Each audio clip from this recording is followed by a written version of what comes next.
Hello and welcome to Don't Shout at the Telly with me, your host Saliha. We're delighted to have with us today Karl Sharro, architect, writer and commentator of the Middle East. Karl will be talking to us today about the Libyan intervention and the Arab uprisings. Karl, would you like to start us off? Sure. What I would like to start with is how monumental the changes that we're seeing now in the Middle East and North Africa are as a result of the popular uprisings that, let's not forget, are only just entering their 5th month. But whereas we had a lot of moral certainty in the early period when the president of Tunisia and then Egypt was ousted, we seem to be entering a much more ambiguous situation now, a situation that I would say at one level has encouraged Western intervention under the pretext of humanitarian intervention and saving the people of Libya from the attacks of their president. And also many questions are rising as this struggle continues about the nature of the people carrying out these uprisings. What are their motivations? Are they fundamentalist Muslims? Are they freedom lovers? Are they just people fed up with the situation that they've been living in for decades? And the consequences of this lack of understanding, if you like, is it makes it very easy for people from the outside to say, these people appear to be helpless, they're not going to get their desire for freedom, and we need to step in and help them out. What I would like to argue as a kind of provocative point for starting the discussion is if we encourage that sort of intervention, we're automatically ignoring the very fundamental notion of fighting for freedom which characterizes these uprisings, which is they are about self-determination. They are about the vision that people want of their future. How are they going to realize that? And more importantly, taking control of their own lives and deciding that fate for themselves. The problem in our reaction in the West towards that situation is we tend to look down upon the ability of people to transform their own world and society, and hence almost demean the uprisings by suggesting that our intervention will actually help them out. Now, I'm aware that there's a big obstacle in there that says, but people might be about to be slaughtered in Libya or in places like Bahrain and Syria. Can we just sit back and watch? And I would say in response to that, when people enter into a struggle for freedom, they enter it fully knowing the risks. And as soon as we intervene, we shift the balance and the clarity of the situation is transformed. That's the one danger that we face. Also, we overlook the fact that historically, the West has intervened in that part of the world not to act on behalf of the people and their freedom, but rather to prop up dictators and corrupt regimes in the name of national security and interests like that. So this is in a nutshell what I would like to start with, and we can discuss the details further as we develop the subject, but I would like to close by asserting that when we're talking about the struggle for freedom, no amount of outside intervention should be allowed, and it should be maintained as an autonomous drive for freedom. I would like to ask whether you feel a hands-off approach is realistic in a globalised world. After all, Facebook was used, and that is a global phenomenon. Also, I want to ask, actually, if the Libyan rebels are asking for help, should that be refused in the sense of, oh, it's hands-off? Well, since Ronka brought up the Libyan rebels asking for help, what I'm interested in is how the Libyan situation actually exists, because obviously Gaddafi, despite the West hating him, seems to have quite a lot of support there. So I mean, obviously we're intervening on the sides of the rebels here, but how much support do they have? And even if we assume that it's right to intervene on their side, how would that actually work on the ground? Just riffing off that point that Craig said, and which really Ronka brought up about kind of the Libyan rebels asking for help. I find it quite problematic that we don't know much about actually who these rebels are and the kind of transparency and accountability of what the rebels stand for, where they've come, their origins, and what they hope to achieve. I think if they're asking for help, this is really important to factor in whether that help's legitimate and should be provided or not. So I just wondered if we could talk about that as well. Yeah, I was also wondering whether there's an alternative to simply just like military action to help them, or whether there's an alternative to help them without shifting the power, without intervening too much. They're still self-determined, but I don't know, maybe a few more lives are saved. Because it's quite hard to sit here and think, oh my God, lots of people are going to be killed over there. We could potentially, we might have the resources to help, I don't know, help with food, or I don't know what alternatives there would be rather than a no-fly zone or military action. The first question, which is, I think lots of us are suffering from this ambiguity, which is who are the actors on the ground? For example, Libya. Who are the rebels? The reason why nobody's been able to come up with a clear answer, despite all the allegations, and some people they're saying they're members of Al-Qaeda that have returned to Libya, they are people funded by the Americans and by the CIA, and I don't think any of these theories are valid. The truth of the matter is they are normal people just like you and me, that have suffered a lot from living under a totalitarian regime that have denied them the chance for self-fulfillment and development, and they're finally summoning the courage to revolt against that. But that courage on its own is not everything. And this is a common feature that we've seen across almost all of the uprisings, and I would say actually all of them, that there is a missing factor, which is a driving political framework, a clear ideology, clear political organization that not only seeks to overthrow the ruler or the dictator in charge, but also to replace them with a clear vision about what kind of society we want to be living in. And you look at Egypt, you look at Tunisia, you look across the countries that have seen uprisings, and that never materialized. And I think the first problem in terms of how we looked at it from the outside, we didn't seem to think that that was a problem. Many people were celebrating the fact that these are movements without leaders. They're headless, so to speak. They don't have any old allegiances in terms of being liberal or communist or Islamist or whatever.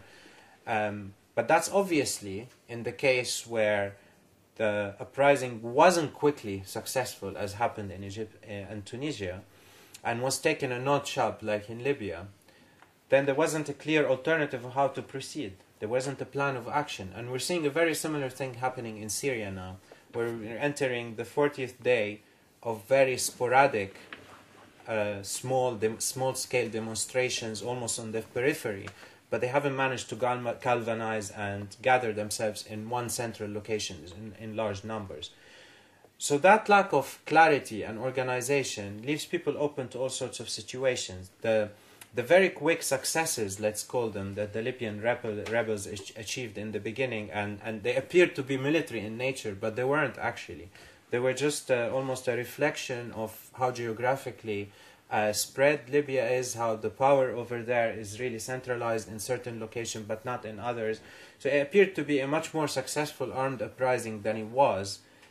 And then it left the Libyan rebels in a situation where when Gaddafi recovered, they had no other option but to ask for help. Now that's problematic in its own right. Because for me, I would say, and I don't think it's controversial really, the Libyan uprising has actually failed. And the faster they realize and acknowledge this failure, the better off it would be for the country and the future of the country. Because the more they invite intervention now, what's going to happen, which is the point that Craig alluded to and asked about, support for Gaddafi is going to actually grow.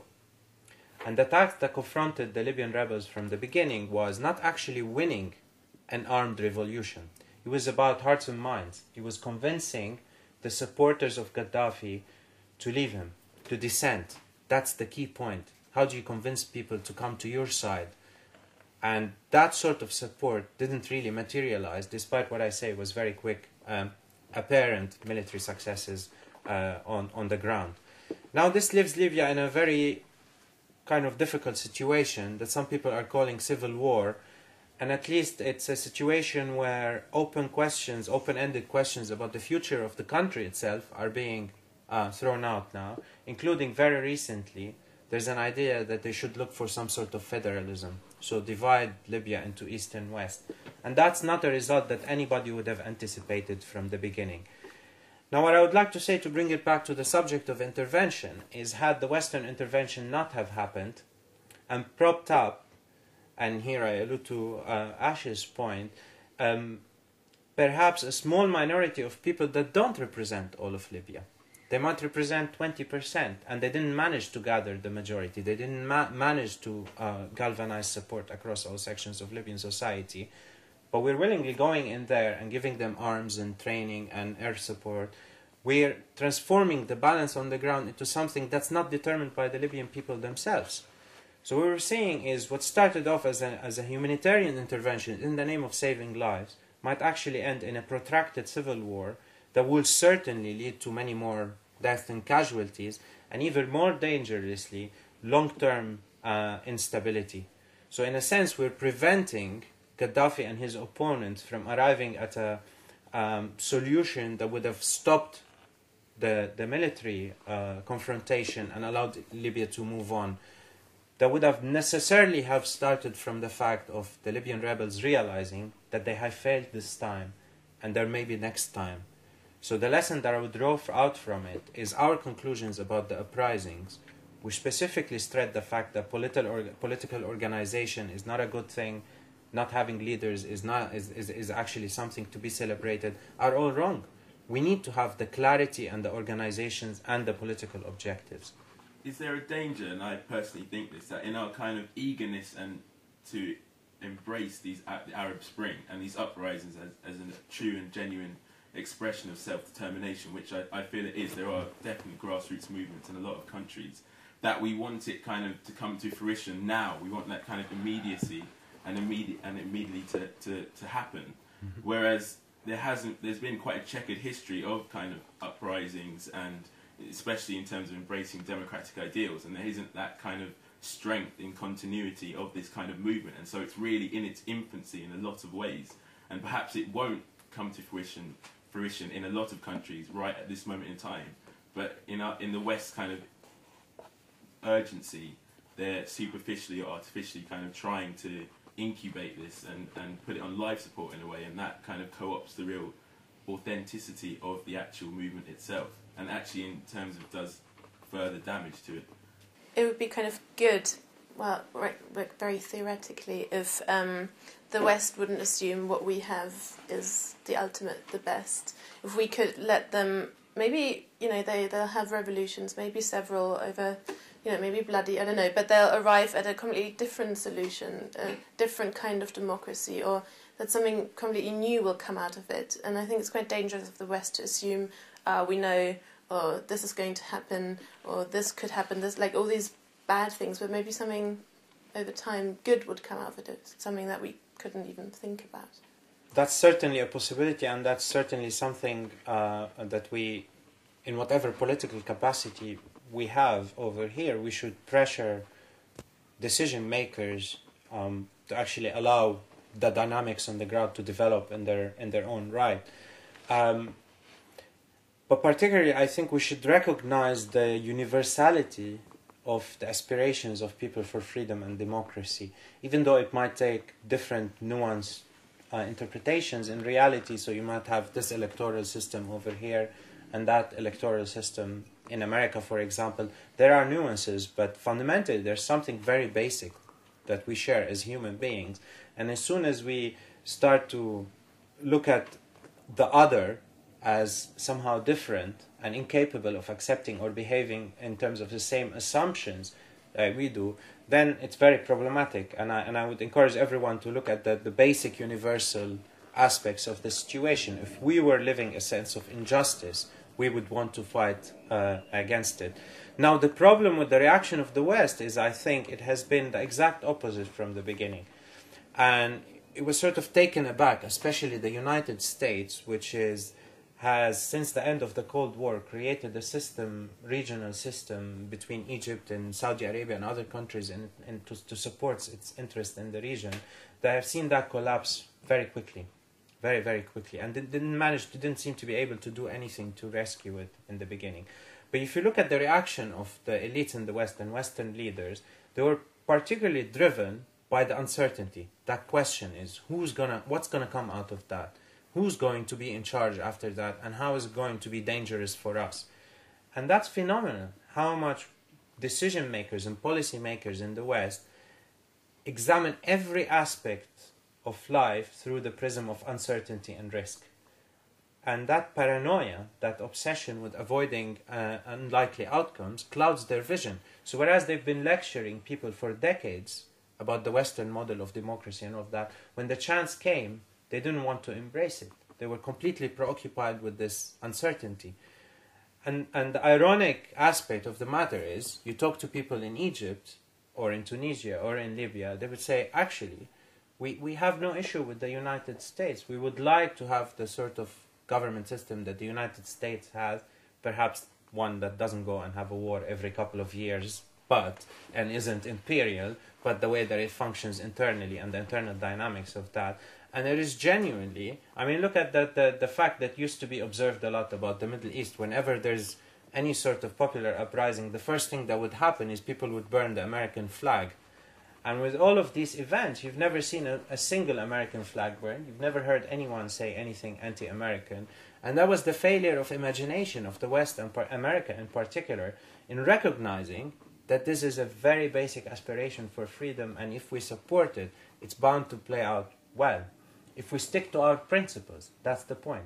The point is the West didn't stick to its principles, and the trouble behind that is we've been, over decades, kind of discarding the old models that we used to think about the world and adopting very pragmatic, risk-averse models. And this is what I think we need to challenge. Do you think sometimes the West is focusing too much on its own interests and the risks posed to those countries instead of like actually what might be best for countries like Libya? I think a lot of people's thinking on the situation, finding it problematic, is the Western intervention and the argument that perhaps they're co-opting the momentum of the movement and really trying to take ownership of it and catching up. But is that not really, in focusing on that, is that not doing a disservice to the people themselves in the Middle East who are part of this grassroots uprising and actually thinking, well, even if the West succeed and perhaps they do end up putting in maybe a puppet government or politicians, that actually the people will just buy that or take that after what they've shown and demonstrated, that maybe they're clever enough and smart enough to see through that and actually not stand for that anymore, and they're mature enough to come to that point as well. So I think maybe perhaps we're arguably doing a disservice to them and undermining their own agency and their ability to actually fight against that as well. Yeah, I think that's something that we should be aware about when we're discussing these kind of events, thinking about it through the kind of prism of West versus the Middle East, or not necessarily versus, but as two separate entities, and that's massively oversimplifying the number of different actors there, but also here as well, and the number of different interests, when we're talking about interests within the UK and America, and each country will have separate interests, and then within that each country will have a number of different interests there. And so while we have to, in a sense, simplify it and talk about this West versus Middle East, I think it's important that we try and distinguish as much as possible who we're talking about and why we're talking about them. With the humanitarian intervention version of war, I think it's highly moralised in an abstract way, where you've got, like quite dichotomous concepts of good and evil and whatever, and there's no thought given to the real situation on the ground, the historical development or whatever of the situation in Libya that is there now, which, as we know, the West has had some involvement in before and everything, and it's just this kind of abstract, isolated incident. We're going to go in there, move a few things around, and it's all going to solve itself, and we're not even going to think about the consequences afterwards. And what I found interesting when I was having a discussion about the Libyan intervention with friends and stuff is, if I was making the anti-interventionist argument, I suddenly found that I was making it on the basis of sort of self-determination and sovereignty and all of those things, which I then found in discussion that other people were not taking for granted. And I think that's one of the important things about this kind of humanitarian intervention version of things, is that there's no belief. It's almost like to talk about national sovereignty, to talk about people's self-determination, to determine the affairs that will affect their lives, is an old school thing because nation states are a bad thing. We live in a globalized world, etc., etc. Yet these are the same people who will say the UN has a right to say whether a war is legal or illegal. I'd say I have a problem with defining the West's actions in Libya as humanitarian intervention. I think at best it's compromised humanitarian intervention. At worst it's really misleading, that term, because they're bombing one side and one side only, and it's coordinating their actions with this rebel organisation. So they're really facilitating the rebels carrying out their own military actions.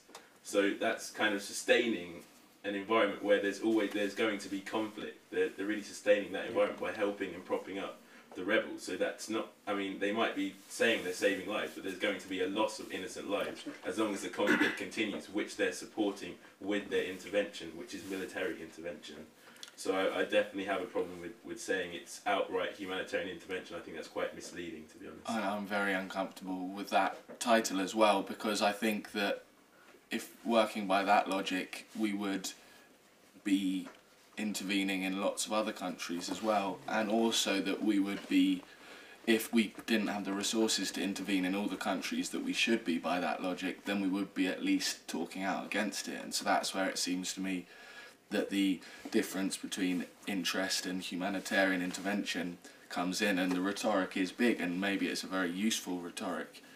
But I also think that if we accept that it's a humanitarian intervention, then we can discuss all we want, but we never discuss the underlying reasons and the interests for doing that, and for deciding one side and for bombing another side. And that's the things that really need to be discussed as well, I think. Is it too late for the West to review the Libyan strategy? And perhaps, if it isn't, what do you think they should consider, and how do you think they should tackle what they've started intervening in and get out of it, if that's possible? And I just wanted to ask you a little bit more about your blog post that you wrote against the Libya no-fly zone. You said that the achievements would be limited and that all it would do at most was save some civilian lives.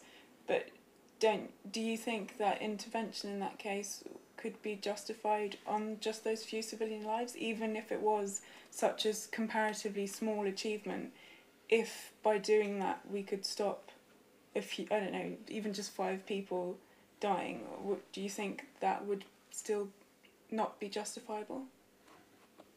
I think I want to come back on this point about humanitarian intervention, because rightly so, I sense a lot of anger about it. And the point is, it is a humanitarian intervention, but the idea that humanitarian intervention is a good thing is what we need to challenge. This assumption that has been going on for years now and decades, that the West enjoys some sort of moral superiority that allows it to go around the globe and dictate how people should live their lives, how wars should be stopped, people should be prevented from ethnically cleansing each other, are all based on assumptions that are quite degrading to the people that we're supposedly helping. In that sense, when I say humanitarian intervention, I'm not supporting it at all. On the contrary, I'm asking you to re-question the very assumptions behind that. So the point is, we need to ask ourselves, where does this moral superiority that the West allegedly has, and that Western leaders are so willing to advertise and use as a cover for their actions all over the world, come from? How can we challenge it? And the response from my point of view is we need to vehemently support the idea that people are responsible for their fate, they are responsible for their destiny. And this doesn't exclude the possibility of solidarity. That us as normal people over here, we can show solidarity with people of the world. We can oppose intervention and any sort of imperial measures and things like that. But we need to be clear about the fundamentals of the kind of these basic assumptions that are driving intervention. So no for human intervention, and not only in cases of war. When we go around lecturing the world, this is how you should develop, this is what you should be doing, that is all wrong. I think back to the intervention of the West in Libya. I think it was needed, just because of the inequality of forces between the civilians and the Gaddafi regime. We can't just sit back and watch civilians being killed. And I think, like, for example, an intervention in the case of Egypt revolution would be wrong, because in Egypt they had a peaceful revolution, which was not the case in Libya. Back to your question, I think the West should not intervene in political affairs. So after the revolution, people experience democracy, build up their own multi-parties, or kind of their regimes it's good, but for the West to intervene to help people and protect people from this revolution, I think it's good because it just assists people. I just also want to agree with Fatna, and also want to ask a question to you, Karl. Given the fact that Gaddafi has ruled over Libya for at least 4 decades, do you not think that it's time for regime change? And do you not think that the people of Libya, particularly the rebels who are fighting against Gaddafi, that they should be helped to some extent to help remove this dictator? And the reason why I believe that intervention is required at times is because I was speaking with a colleague earlier, and you know, with the Gaddafi regime, it's been so totalitarian. It's like, you know, the rebels have been incapacitated by their own supposed leader. So I think that although yes, it's very important to question, you know, the morale, the motives of intervention, because it's not always correct, but it should be taken as a case-by-case basis. You can't, I don't believe you can just go, no, get rid of it completely, and then, you know, you need to have a balance, I believe. But what right do you think the West has to decide to come in? Like, from which position can we decide what is, you know? I think with the Libyan intervention, I just think because it was a UN-governed sanction, and allegedly, honestly, I can't say I know all the details, but my understanding is that the rebels in Benghazi have been looking for this help, and I think the fact that they are in a helpless position, I mean, that's not the West's fault. So I think I call it a lesser evil. I think the West's intervention, questionable in many ways, but I think in this particular situation, I think it's been necessary. Don't know how you can regulate how far you go, but I think for now, we take it at the moment, I think it's needed. We could also cite the city of Misrata, which in recent weeks has witnessed several makeshift workshops. You know, rebels are trying their best to develop weapons and ammunition to fight Gaddafi's forces. Now, many of these rebels have no clue how to work some of these guns and ammunitions. I mean, just recently I read an article in the International Herald Tribune, which sort of wrote a report on how Western intervention in terms of military assistance towards these rebels is actually necessary, because some of these rebels really do need some assistance from a military perspective. But I thought it was interesting when Karl said it might have been only, like, even if the rebels are only a small proportion of the population, maybe not representing all of Libya, maybe, you know, most of Libyan people are actually quite content or can live with it. It's only a small group, and just because they're rebels and in our view we think they're doing the right thing, we should give them arms because they don't know how to make their own arms. Yeah, I also think with Fatna's point, like, about this kind of, I think it's quite illusory, the separation between political involvement of the West and just this thing like saving lives, this technical preoccupation with just saving lives. It gives no meaning to democracy, and what democracy really is about it's a battle, you know, between different ideas that are being contested and all of that, and it can be messy, as Karl said earlier, and that's the sort of way in which we should understand democracy. And also, like, I think, yeah, it's completely illusory that there's this separate, when they are intervening in Libya, even just to save lives and, you know, bomb a few air bases and all that, which we know much more than that is happening, they are intervening in the political situation in Libya. And, you know, as Karl said earlier, with Rwanda and various other examples that we have, the most recent ones with Iraq and Afghanistan, it's not a bad humanitarian intervention. It's humanitarian intervention. That's what it looks like, because, you know, it's premised on this false idea that all we're doing is saving lives. Can I just ask you, like, what's the difference between aid and humanitarian intervention? Because Western aid has a lot of conditions attached to it, doesn't it? So is there a difference? I mean, obviously they share some of the similarities, and probably this particular discussion is not the best one to discuss the aid issue, but where they become relevant is there's one side where we assume to be morally superior, because if we're not making that assumption, why is the West interfering? Why are we even asking the West to interfere? Just because it's stronger? Then that's the law of the jungle. Would you accept that principle? That's really problematic. So within that, you're recognizing not only that the West has more weapons or more sophisticated capability of destruction, funnily enough, for it to be capable of humanitarian intervention, but the fact that we're realizing it has some sort of moral superiority. And that's something I will completely reject. Plus, it becomes very troublesome when people use something like the United Nations to justify that, as if the United Nations is some sort of benevolent conferences of Santa Clauses. It's not. The United Nations, after all, is a collection of all the powers in the world that sit together in a power structure that is far from equal and is highly unaccountable. That's where it maybe relates on the aid aspect, because the United Nations can go around the world now lecturing people about how many kids they need to have and how they should develop, and we sit back and we don't oppose that kind of thing. Now, what I want to reassert is, when things are look most morally ambiguous, it's where it's necessary to stick to your principles. Don't make the exception when things seem to be not so clear-cut, right? So when you're saying, okay, but if we can intervene now, we're going to save lives, so let's make an exception about intervention. Far from it. This is exactly when you should stick to your principles more and say, why is the West, why does it have a role to play in this confrontation? Look at all the uncertainties that Emily has pointed out, some of them, and Saad the others. What if they're only 20% of the population, the Libyan rebels?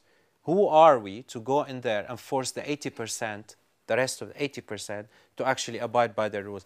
Not to say that they necessarily support Gaddafi, and they absolutely deserve change, and they absolutely deserve liberation. But is it going to be meaningful if it just comes from the outside? That's what we need to quiz.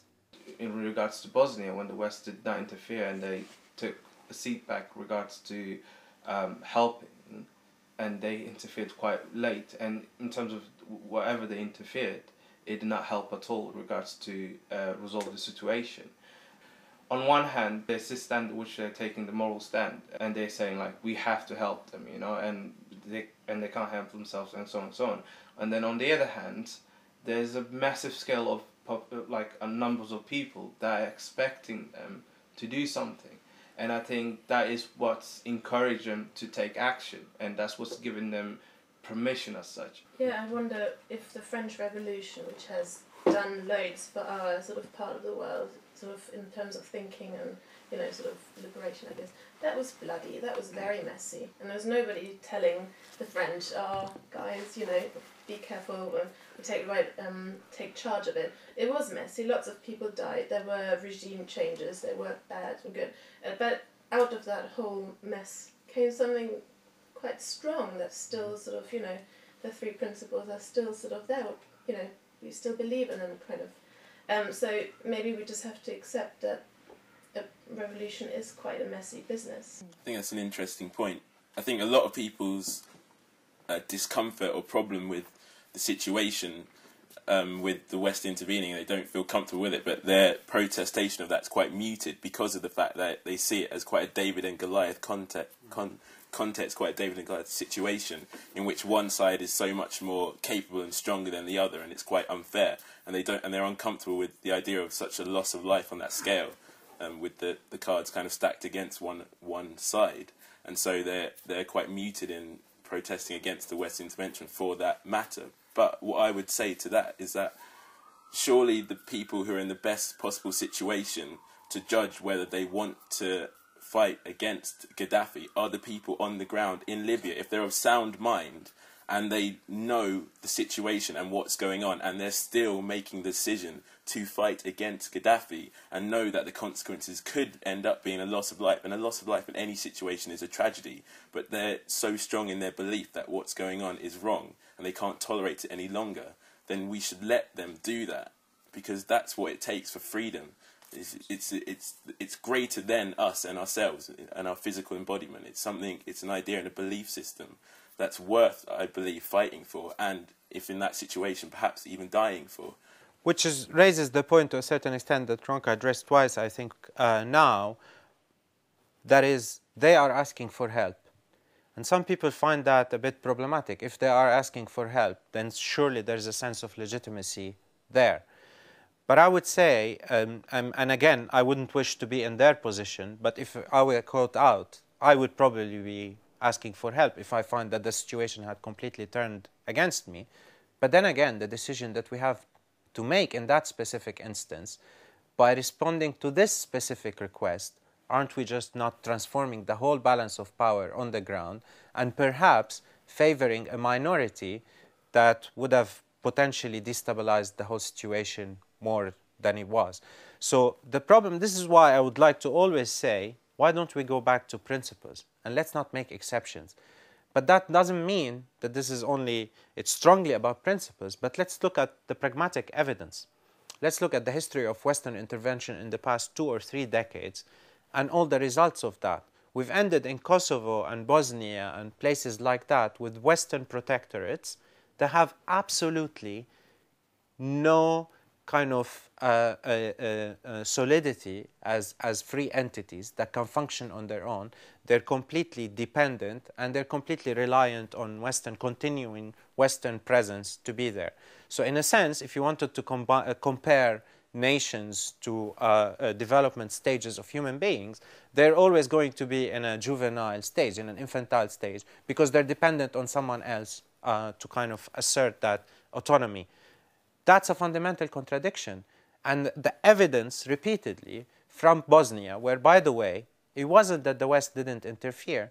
It interfered in Yugoslavia in more ways than one. And it actually, in certain cases, incited, if you like, or encouraged separatist desires among certain groups. And then finally, when the situation blew up, it couldn't control the situation militarily. But that doesn't mean that the West didn't interfere. So we need to be more kind of savvy about how we read history. But also, let's just look at the evidence before our eyes. Let's look at Iraq. Let's look at Afghanistan, Kosovo, Bosnia. Entities with absolutely no legitimacy whatsoever and no hope of, at the moment, of any form of meaningful independence. Is that what we want? Going around the world spreading dependent entities. That's worth dwelling on.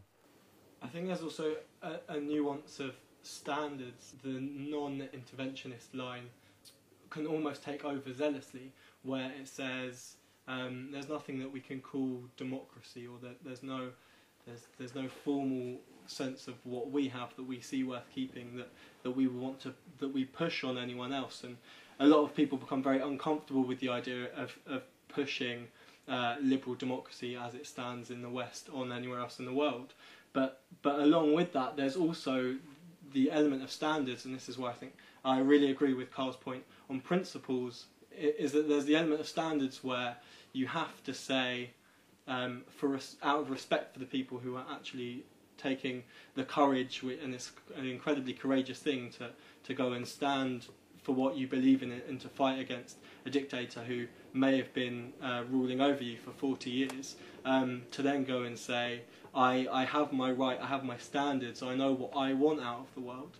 But there is something to be justified and to be supported in principles that stops short of, out of respect for the people uprising, stops short of intervention. Absolutely, and also it relates, I think, to our own, that's a very important point, our own conviction, and by our we mean we are here in the West at the moment, in the systems and the principles that we have over here. And you mentioned earlier the example of the French Revolution, and you said end up with these principles that we still have until now. Do we still have them until now? I'd like to ask that question actually. So we look at the French Republic itself, that's supposed to stand for this great model of equality and fraternity and liberty, and should treat all its citizens equally. And then you look at some really strange things that have been happening over there. The singling out, for example, of 2,000 women who wear the burqa for a burqa ban. How is that consistent with the Republican values? And we see many examples like that in the West, and we don't stand up against them. It's because we have become cynical about what liberal democracies represent and what these values represent in and of themselves. We are almost sort of saying we don't believe in them that much, and we don't quite understand why people would risk their lives in order to attain that. And the irony of the situation is, while the French President Sarkozy would preach the values of the French Republic and talk about doing a humanitarian intervention in Libya, he chooses to jeopardize the whole European model by suspending the Schengen Agreement to prevent 500 immigrants fleeing from Libya to entering France. I mean, this is absurd. Isn't that more of a humanitarian priority? If it's driven by empathy, why isn't that being translated on the ground? So I'm afraid by being reluctant about speaking out against intervention, we're allowing those leaders that are in effect really betraying the grand principles that we're talking about to get away with a lot. We're allowing them to say that this very basic solidarity that we can show to people fleeing from really dangerous situations, we just want to treat them as potential economic immigrants and keep them out. That's the serious erosion in our own principles. So I think let's put our house in order first before we go around lecturing people and intervening so-called humanitarian manner to rectify the situation. I think the point on beliefs is a really interesting one, and kind of our view of beliefs and our commitment to them, and the power of beliefs and ideas and values, especially obviously democratic ones. And I think if you looked at the French Revolution, it was about ideals. It was about ideals that people subscribed to. It was about how to live, and as society, how to realise that. And that inspired a further revolution in Haiti, which now you would never, nobody I don't think realises just how amazing that revolution really was. And, you know, an island full of slaves who were denied their freedoms, let alone denied education, opportunities of modern society, and yet they rose up against imperial powers, the French, Napoleon at its height, the British, the Spanish, and also meddling by the Americans, because of they embraced fully these beliefs, these ideas of liberty, fraternity and equality, and they really believed that, and they overcame the odds. And I think people are too quick to be subservient to this idea of force and as an abstract concept, when really it's about a struggle between beliefs and values. You know, there are people who are actually firing these guns, and if they don't believe that they're firing these guns for the right reasons, then they're not going to fire it. It's really a battle of ideas. And I think that's where the Libyan revolution can be at its strongest. Who has the right ideas and values? And if the people truly believe that freedom is the right ideas and values, then they can overcome the force that they're up against. But at the same time, that kind of assumes, I mean, who here in this room would be willing to die for democracy? I wouldn't. Even though I believe in it 100%, I would not be willing to die for an idea. So we're just assuming, well, if they want it, then they'll fight for it and they'll die for it. But when you're presented with a situation, and there are many factors that come into calculation, when you have a choice to make, people will die for what they believe in and what's right, like in their hearts, like what they see as right. I come from Somalia, and Somalia had a dictator at some point, and there was an uprising, and people wholeheartedly believed that he was wrong, and in terms of the way he was leading was wrong. What followed afterwards was more intervention from our side. But regards to what those people died for, is a true idea. They believed that they wanted an equal system. They wanted where every individual is treated equally, not on the basis of their family or on the basis of who they are. But going back to what's happening in Libya, people are dying for a belief, and that belief might not be fully formed, but it is something they believe in, which is something which is right. It comes down to the situation, and when you're faced with all those factors, you will make a choice. You will have to make a choice. Otherwise, you'll be standing by and you'll be among the many casualties, or you'll be not partaking in the history of your country or not partaking in anything, and you will have nothing to show for in regards to the future of your country or the future of freedom.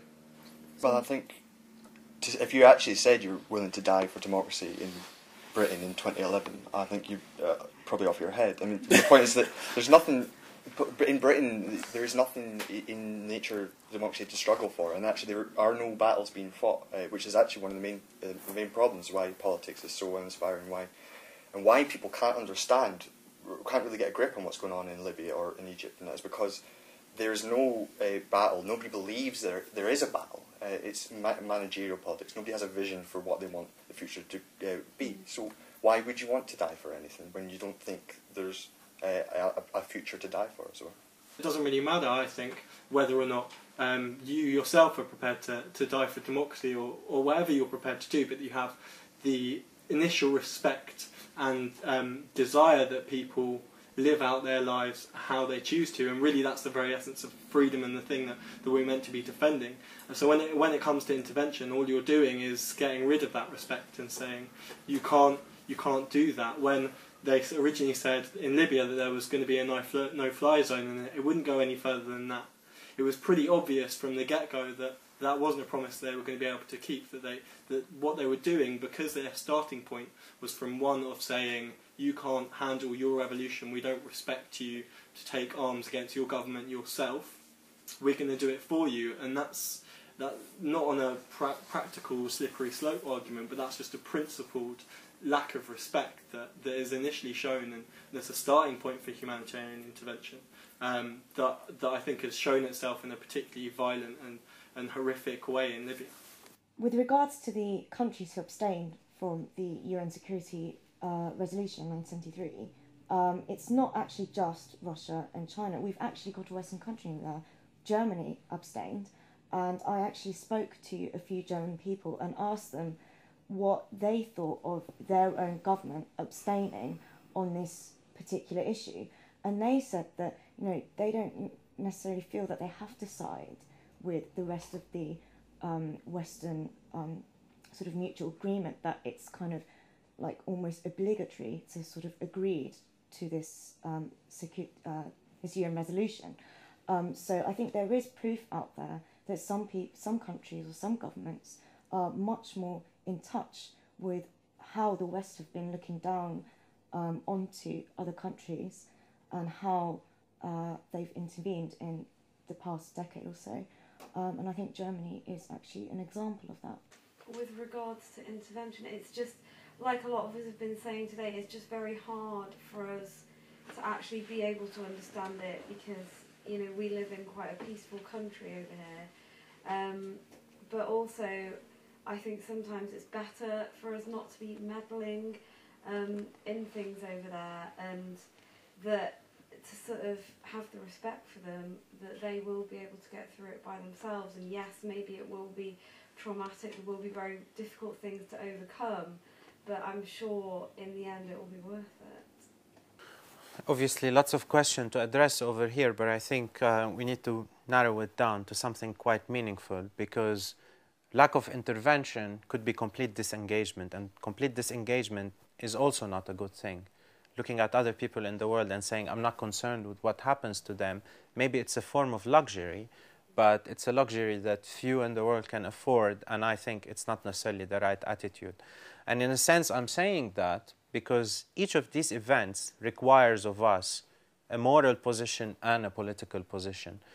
And in a sense, what the German government does, I'm very skeptical about, because the German government masquerades underneath, sort of tries to present its own indecision and lack of spine, and tries to present that as somehow morally superior. And I resent that.